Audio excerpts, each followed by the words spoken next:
Fort George at Niagara-on-the-Lake, a place where thousands of British and Canadian troops did their duty, suffered hardships and lost their lives. But some linger on even today at the most haunted place in Canada. Fort George was built prior to the War of 1812 against the United States. It was built as a form of defense against any future invasion. The fort was sieged by the Americans. They almost burned the entire fort down. As a result of that, a lot of soldiers from the War of 1812 remained behind, still doing the duties they did back in 1812. Kyle Upton takes people on a ghost walk of the fort at night. And trust me, people have experiences. Right now we are in the soldiers' barracks within the fort. This is the living quarters for the common person living within Fort George during that time. This room would be home to about 50 British soldiers. So soldiers' wives and soldiers' children would have also been found here in this room. Now this building is, in certainly my opinion, the most haunted place at Fort George. Now, of the haunted phenomena, well, you name it, we've had it here, from the standard haunting noises of footsteps when there shouldn't be footsteps, strange creaking, moaning, rapping, right through to the apparitional phenomena. Now, obviously, one of the worst things you can do to someone visiting Fort George during the day is to lock them in for the night. So the two staff that were stationed in this building on that particular day, John and Rick, I guess it was nearing the end of their day here, heading on to 5 o'clock, when they heard footsteps from the upper story of the building. So Rick stayed downstairs while John headed up there to get whoever that was up there out. Well, arriving at the top of the stairs, he looked around, and through the gloom, off in the back corner of the building, you could see the figure of a man standing there. And this gentleman was slowly making his way out towards the front of the building. So John addressed this fellow. "Excuse me, sir, we're closing up the building. If you could please follow me downstairs now." This guy just kept on walking. No nod, no eye contact. So finally, after chasing him right across the width of the building, trapping him into the front corner of the building, when Rick came up the stairs behind him, well, John paused, half turned, to tell Rick, well, there's this guy here and he's ignoring me and I'm fed up. Turned back to the corner to confront this man, only to find an empty corner. Now, most people at the fort just thought that John was crazy. He was making it up. He was a nutcase, whatever. So obviously, there's a lot of joking that John had to put up with over the next couple of weeks. So about 3 weeks later, when again John and Rick were in here, again it was close to closing.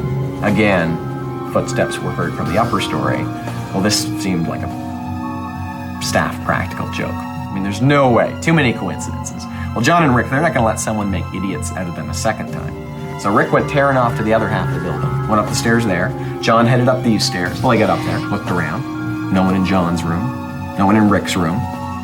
That's strange, because they both heard footsteps up there.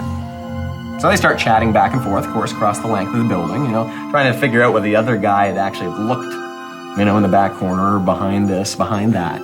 Well, just for an instant, they couldn't see each other. But something moved across that doorway and blocked the view of the other guy on the other stairs. Now, sadly, neither of these two gentlemen stayed around long enough to figure out what it was up there, because they were down the stairs and out of the building just as fast as they could go. But they both agree that whatever it was that crossed that doorway, well, it had moved from the flag bastion side out towards the parade square, in the same direction as that gentleman John had seen a couple weeks earlier. Staff quickly christened the ghost of the upper story with the name of Irving, so Irving, he has remained. When you talk about ghosts at Fort George, again, it's important to realize the way our brains are set up, we don't just see what's out there. We see what's out there plus our interpretation. We can very easily interpret all kinds of stimuli, especially ambiguous ones, as something altogether different. And especially if we're nervous, especially if we're highly suggestible. One time, a woman and her young child were touring one of the blockhouses, and the child went off to play, and the mother was talking to the tour guide, and suddenly they turned around, and her child was having a conversation, but they couldn't see anyone there. The mom seemed quite surprised because she didn't know that the little kid ever had an imaginary friend before. So when the guide walked up to the child, he said, who do you see? What are you talking about? He said, there's a soldier here. He's talking to me. He's asking me, what are we doing here? He wants to get some sleep. It was even more unusual that this little boy talking to the man at the back of the building was able to describe the uniform of the man, which matches exactly with a uniform of a British soldier that was stationed here in 1812.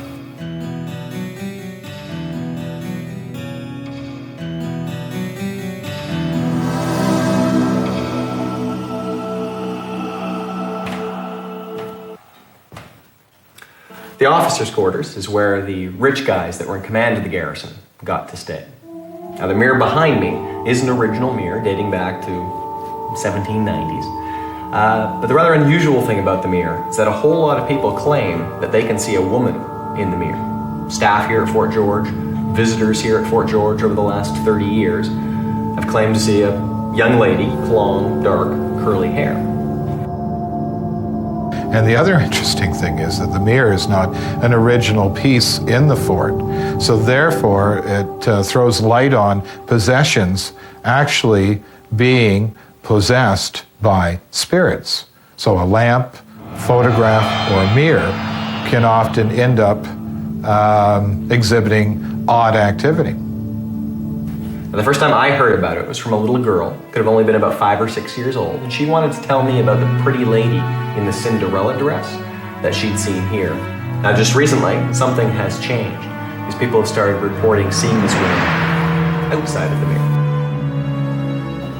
That periodically here at the fort, we have staff as well as visitors who, when approaching this building, can hear music, the pianoforte playing inside the building. Sometimes report people singing, people talking in here, only to find when they step through the door that there's no one around.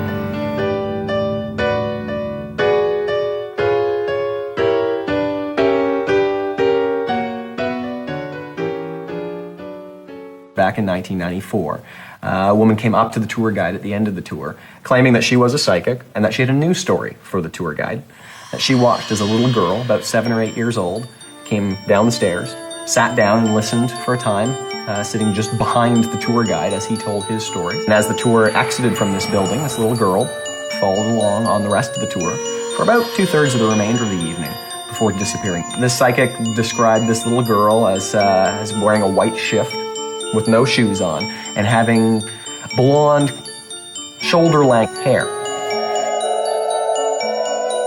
Now, in 1812, you wouldn't have found a soldier's daughter here in the barracks with shoulder-length hair.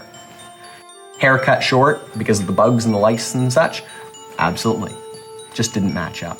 But throughout 1995, we had trios of women that would report something white shape coming down the stairs, a little hand holding onto the banister. Elsewhere in the fort, sort of looking behind the tour and seeing a little girl peeking from behind one of the buildings. She'd make eye contact, giggle, and then hide back behind the corner.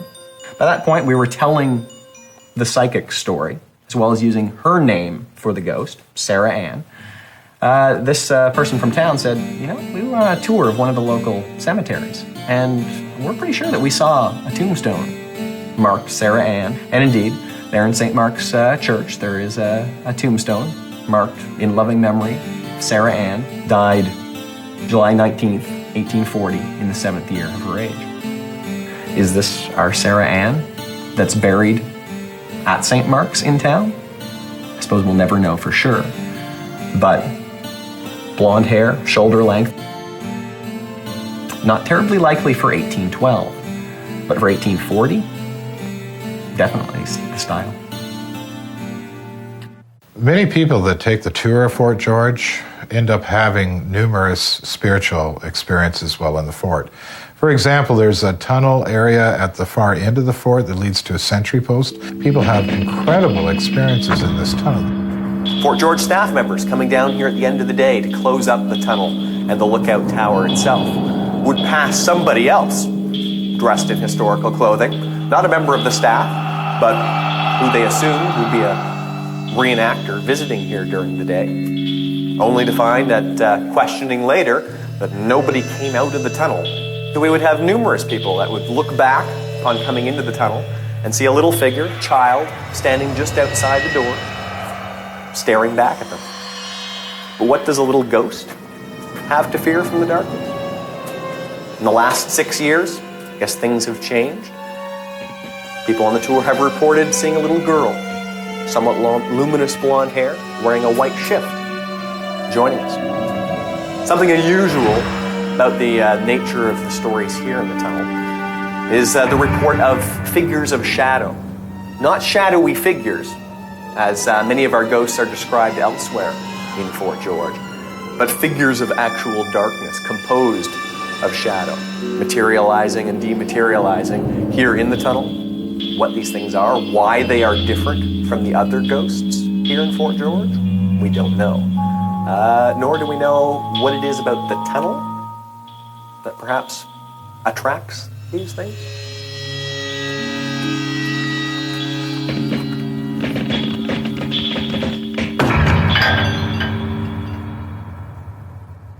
People visiting Fort George today need to come with their camera, hoping that they might pick the image of a spirit up.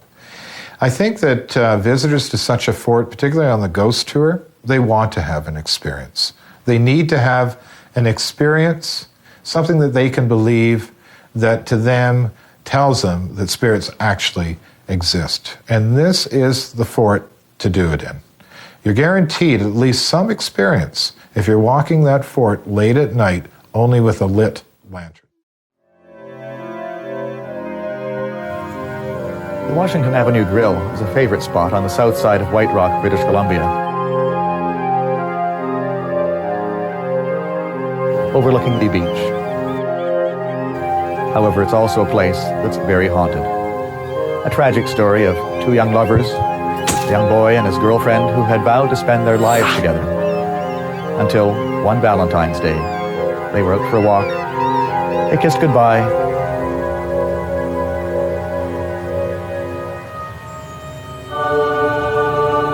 She stepped out into the street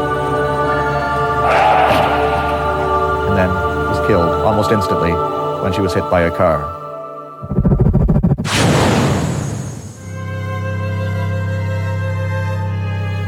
Her boyfriend was devastated.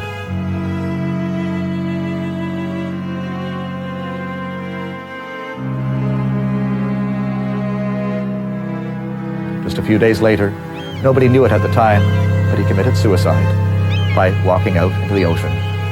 They didn't know until his body washed ashore a few days later.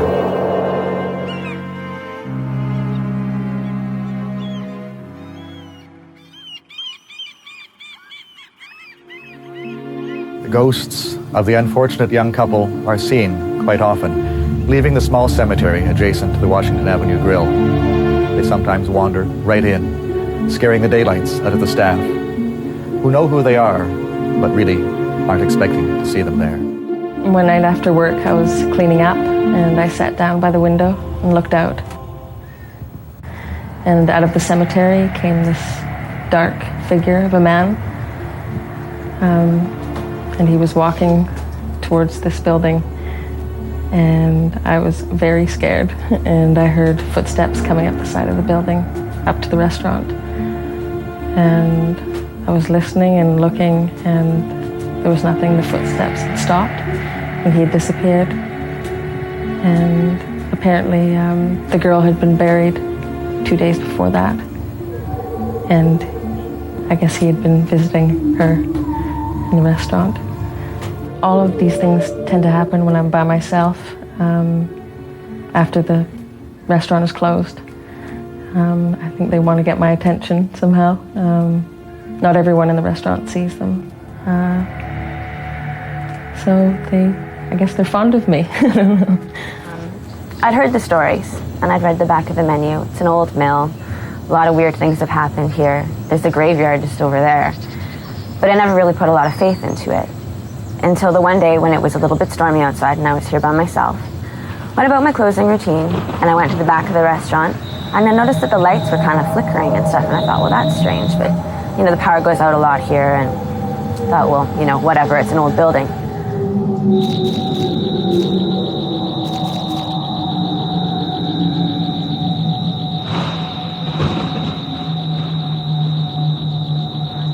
And I noticed that the lights in the bathroom were just flickering like crazy. And I thought, well, maybe that was my friends, you know, maybe somebody's playing a joke on me, so I went in to check it out. And I walked into the bathroom, I checked both of the stalls, which are along the one side. And as I turned around and I looked in the mirror, there was a reflection, and the reflection wasn't mine. And so I just ran. I ran straight down the stairs, and as I was running down the stairs, the lights were still flickering. I ran out, I closed the door. I didn't set the alarm that night. I just walked out into the parking lot, and as I was sitting in my truck and I looked up, all the lights in the whole restaurant were just going off and on and off and on. It was really scary. I didn't want to ever have that happen to me again. I quit. It's too creepy to be here by yourself. My name's Patrick Clancy. I was a waiter here at the Washington Avenue Grill around 3 years ago. The staff and I were relaxing after work one night when we closed the restaurant down, and we were witnesses to an apparition that came and visited us one night. We were basically sitting around a table, and we heard some noises off to our right. We all turned around to see what was causing the noises. It was an apparition of a young girl. The three staff members that had been sitting with me, they got up and left because they were scared. But I sat there and watched as this apparition moved across in front of me, approximately 20 or 30 feet away, and she suddenly disappeared.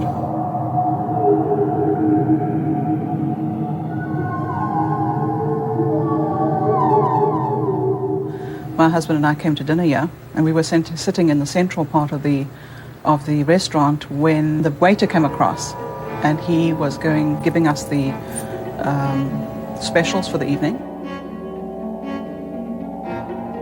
When a movement came into my head, something immaculate like that, and I got quite a startle. I was startled because there was nothing in the room. I turned my head, the apparition was right here. And I then realized that he must have done that to my ear. And the waiter then got all excited, and he went away and brought back a pamphlet that the Washington Avenue Grill had printed, explaining that there was a gentleman who made his appearance every now and again, and that people had seen him. I have no idea if that was him or not. I just know what I saw and what I felt. In December of last year, and we were having a Christmas party at the Washington Avenue Grill. For a period of time during that evening, an apparition, I don't know if it's the same person or not. Later on in the evening when I looked, he was gone. I didn't see him again. One night I was closing up by myself late at night, and I saw a man walk across the room and turn around the corner, and I went to go follow him, and no one was there. He disappeared.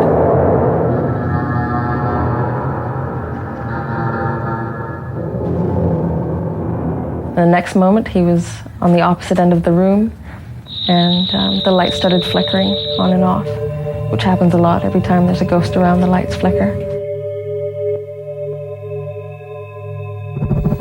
I'm Kim. I've been working here for about 3 years now, and I don't know that I've ever actually seen the ghost, but I've definitely felt him, like he's actually touched me.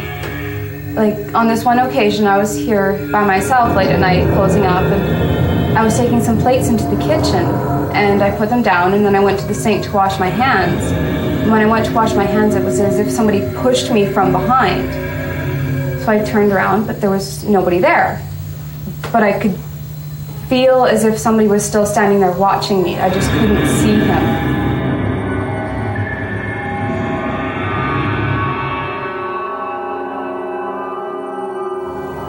On another occasion, I was in here working with, it was late at night again, and we were standing there and we heard footsteps.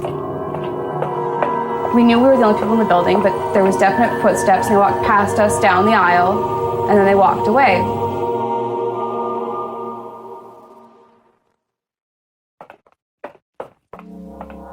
And we both looked at each other, and as I said, "What was that?" As soon as I said that, somebody swept all the dishes that were off the table onto the floor, just totally cleared the table. And then it was dead silence again. Neither of us could explain what it was.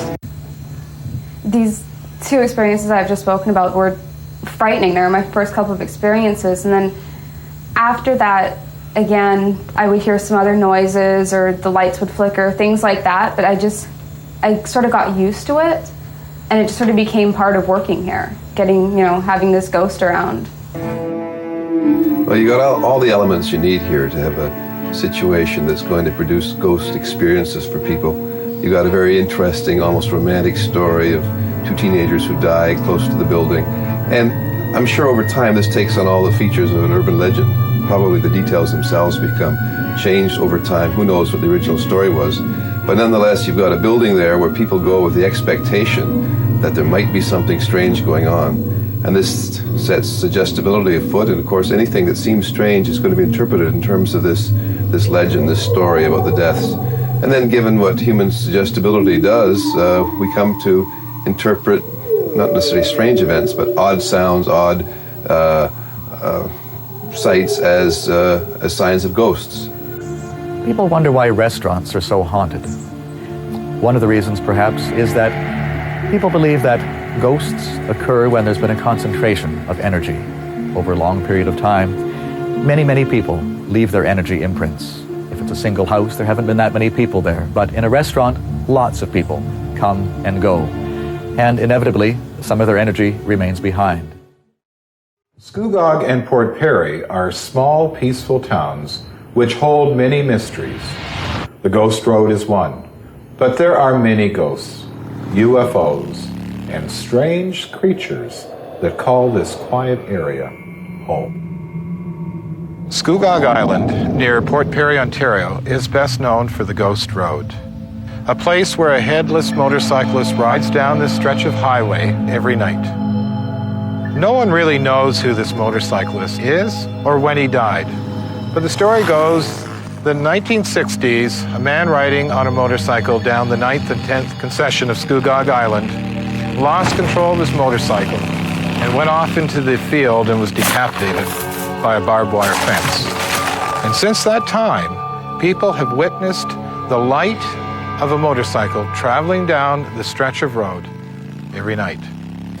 For years, people have parked on the Ghost Road on Lake Scugog to witness the sight of a headless rider. Teenagers going out to the road to park and wait, and what do they see? They see the ghost rider. In 1984, a couple went out to the Ghost Road when suddenly their dashboard lights went on. Then the headrest started to bang. They didn't know what to do. The wolves started to howl, and they were out of there. For years, people have tried to solve the mystery of the Ghost Road. What is this light? In 1983, a journalist and another group of people went out onto the Ghost Road. They set up two stations, one on the Ghost Road and one on another road running north and south across the lake. They set up with walkie-talkies. Suddenly they're talking away, and the Ghost Road group states, I can see your lights. You have your lights on. They thought they had solved it. It was the headlights of a car. We don't have our lights on. Come on. Our lights aren't on. I don't know what you're seeing.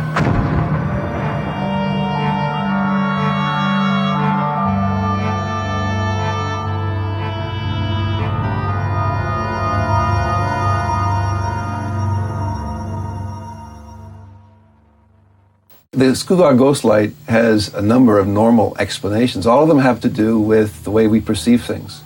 So whenever you talk about light and shadow, and light of a motorcycle or light of a UFO or whatever, you've got to recognize that there are all kinds of lights in our natural environment. Some of them are lights reflected off a lake at night. Some of them are lights that one sees masked by the trees.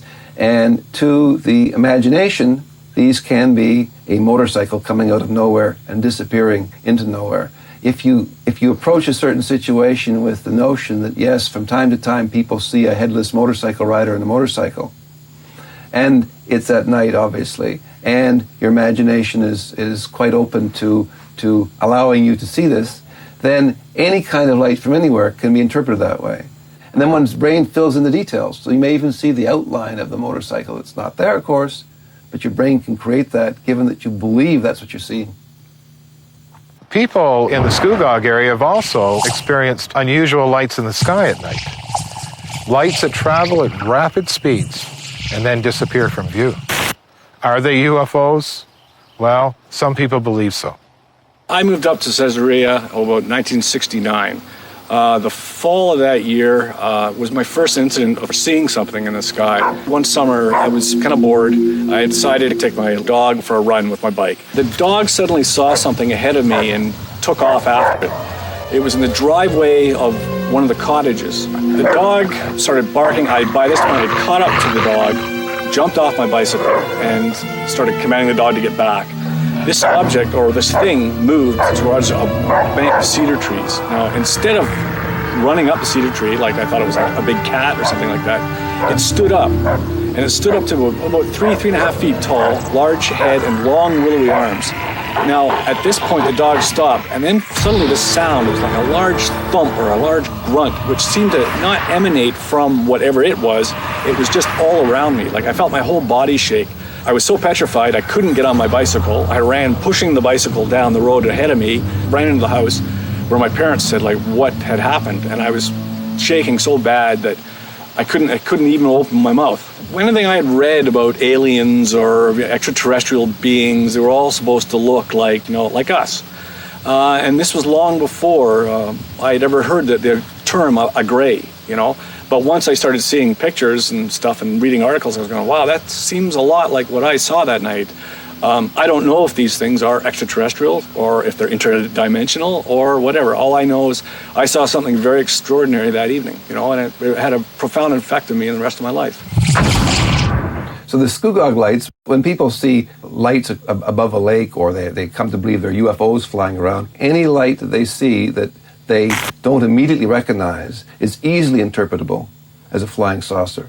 And in fact, there are all kinds of moving lights in the night sky, whether it's satellites, whether it's airplanes, whether it's searchlights. So we can easily interpret any light in the sky as an alien being. We have a lot of interesting, strange phenomena in the community. We have a number of very significant ghost stories. One is in a house that is today called Jester's Court, which is a restaurant. The house used to be called the Murray House, and the ghost there became known as the Murray House Ghost. Venturing into the Jester's Court, one would wonder why there's such spirit activity when it was originally a house built in 1913. There's a spirit of an elderly woman who appears on the landing as you go through the front doors. A previous owner, Nicky Bainbridge, lived on the third floor of the Jester's Court. Nicky used to be the owner of the Murray House restaurant, which was just prior to Jester's Court. She operated the restaurant downstairs, fine dining, and she lived upstairs in the upstairs quarters of the house. Nicky had a very unusual relationship with the spirits at the Jester's Court. They not only called her name, but they would light candles for her every night. For 30 days in a row, Nicky got up every morning and went downstairs and witnessed every table lit by a candle. People would pass by at nighttime when the restaurant was closed, and it was the wee hours of the morning, and they would say that they would see a candle burning at a particular table, and people sitting there in vintage clothing. One night, she was awakened by this voice in her ear, calling her name. She realized something was wrong. She got up, and one of the spirits had lit a candle on a windowsill, and the candle had fallen over. The spirit saved Nicky's life. I believe the ghost died in a fire here, because this house, as we see it now, was built on the original foundation after a fire destroyed that building. So I believe they're very wary of fire. One time, a hotel stood on the property. There may be a relationship between the lit candles and the fire that destroyed the original hotel. We don't know if anyone died in that fire. However, we do know that the spirits are still playing with fire. The story itself is surrounded in vagueness. As with any ghost story, you can be sure that that is a combination of their suggestibility because they've heard the story and some amount of dis-ease or discomfort or anxiety, probably late at night, perhaps with their senses dulled a little bit by alcohol. So legend plus suggestibility plus semi-darkness and misinterpretation of ambiguous stimuli. The recipe's there once again to maintain a ghost story. All sorts of irrelevant things can come to be seen as manifestations of the ghost. There's no rhyme, no reason. They'll just, some periods, they're very active, where there'll be constant things going on. And then they'll lie low for a while, and then it's, time to play games, and they'll start right back up. The activity at the Jester's Court may continue. We have no reason why an elderly woman, a couple, and a young child are still there. If we do find out, maybe there is some possibility of sending them on their way. But right now, they're still there. For years, people have been coming to the Scugog area to enjoy the lake and scenery, but there's a new attraction now. It's called folklore. The Ghost Road, lights in the sky, haunted restaurants. That's the attraction today. In 1912, Titanic sank. 328 victims were recovered. 209 were brought back to Halifax. Many of those recovered were laid out in the Mayflower curling rink. But the wealthy ones were laid out in the Snow's funeral home. 5 years later, even a greater disaster took place. 2 ships collided in Halifax Harbor.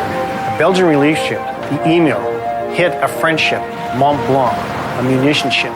25 minutes later, an explosion occurred, making it the largest man-made explosion before the atomic bomb. An estimated 2,000 people were killed instantaneously. Many of the victims were brought to Snow's funeral home. So many, in fact, that they had to be stacked outside like cordwood.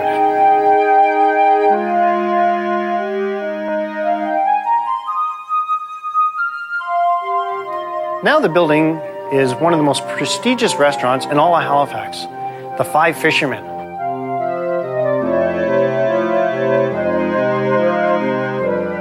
Because they met a very violent and unexpected death, it is speculated that their spirits are still roaming through the building.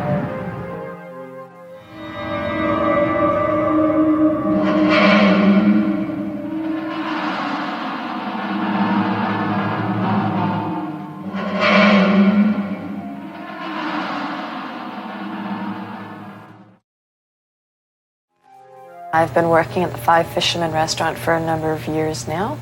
Over the past few years, there have been some strange occurrences here. For example, objects that seem to move on their own, glasses falling off the bar when they really no reason to be, nobody threw them. Faucets turning on and off in the kitchen by themselves, seemingly. One time a fork just seemed to come flying off a table on its own. That was a little creepy, and there were some other experiences that were very frightening. There was one evening I was by the salad bar, and as I was passing, I felt this just thorough chill go through me. So I was standing around looking and feeling a little confused, and the next thing I knew, something or someone reached out and slapped me across the face. I, of course, turned and looked. There was absolutely nobody in sight. I was by myself at the salad bar.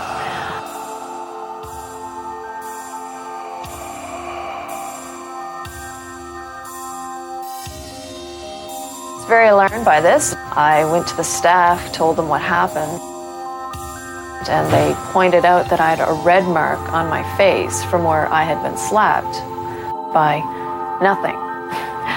And this is probably the first occurrence that I remember where this ghost or spirit actually came in physical contact with somebody in the restaurant. These incidences usually occur around closing very late at night when there's nobody else in the restaurant, just the staff. I believe there's a spirit or some sort of ghost inhabiting the restaurant. Leonard Curry has been employed there for over 25 years and has seen and heard many unusual things. When I first started working here at the Five Fishermen, I was responsible for setting up the salad bar.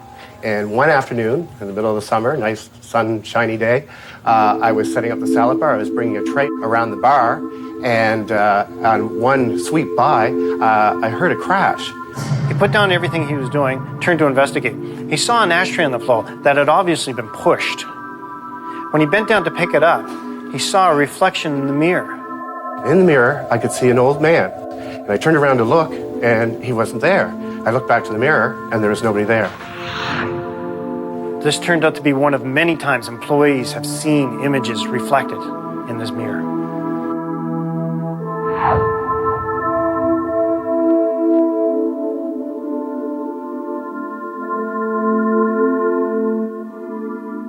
One evening, one of the busboys was in there working when a gentleman approached him. He assumed it was a customer, and he struck up a conversation with him. They talked for about a minute or two. He eventually turned away to talk to the other busboy. When he turned back, the gentleman was gone. He said to the busboy, "Where did that gentleman go?" And the other busboy said that there was no gentleman there. He had never been there. And the busboy had been standing there talking to himself for the last couple of minutes. On another occasion, two female staff were working alone in the restaurant. One was upstairs and one was down. Hi, my name's Kim. I've worked here for about 3 years now. One night I was working here after hours, and I swear I thought I saw someone go into the private room. So I call my friend Tina, who's working with me.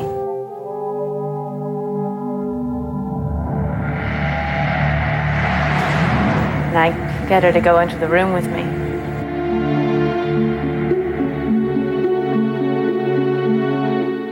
We go in there, and there was no one there. Thing is, there's no way out of that room, and I swear I saw someone go in there.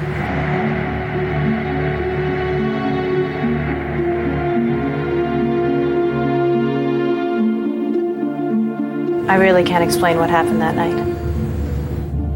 So imagine a staff member at this restaurant late at night, tired, been a long day, knows that many bodies have been in this building, knows probably that there are ghost stories associated with it. Not only is that person's reality testing likely to be at a low because of fatigue and so forth, but suggestibility is likely to be at a high because it's late at night. That's when ghosts appear, we are told.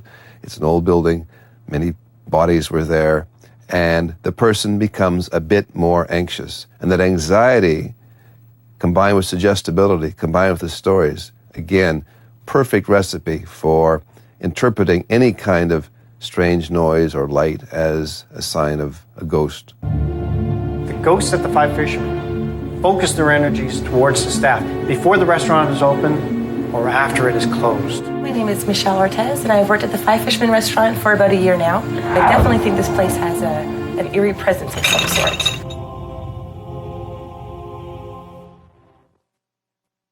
One night while closing the dining room, I was setting a table and I heard a knocking at the window. I looked up and saw a filmy, sort of translucent figure outside of the window. Thought I was a little overtired maybe. It was late at night. I went back to setting a table and heard a knocking on the window again. Looked up and this filmy object was still out there. So I walked towards the window thinking, that it might be somebody trying to do some sort of trick on us or some sort. And there was nothing there. We're on the second floor. There's no possible explanation of what it could have been. Another night while closing the dining room, I was out by the salad bar making sure that everything was done up there. I heard two voices, a man and a woman, arguing in our private room. Not very loudly, but just loud enough that I could hear them.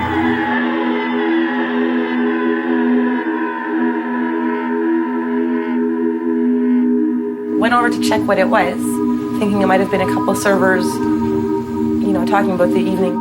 There was no one in there. The restaurant was completely empty at that time, and there was no one else on this floor other than myself. When these occurrences have happened to me, the first couple times it was very eerie, very scary. After a while, it's not as bad. You almost get used to it. So this one evening, I was here and I was standing at the maitre d' stand with the maitre d'.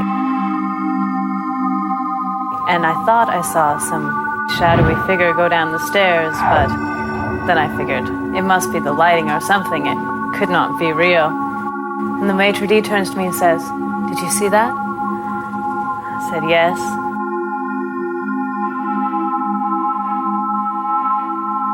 Totally creeped me out.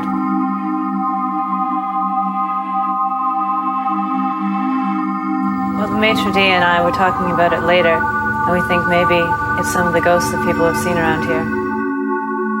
Two waitresses were carrying plates back to the kitchen. As they were walking down the hall, this image appeared out of nowhere. It seemed to be a solid image, but it glided across the floor and appeared to go through them. This startled both women. Sometimes in the summer, when it's completely hot outside and hot inside the restaurant, you'll get a cold breeze that goes right through you and chills you. It's hard to explain because everything around you is hot, but then you're completely cold.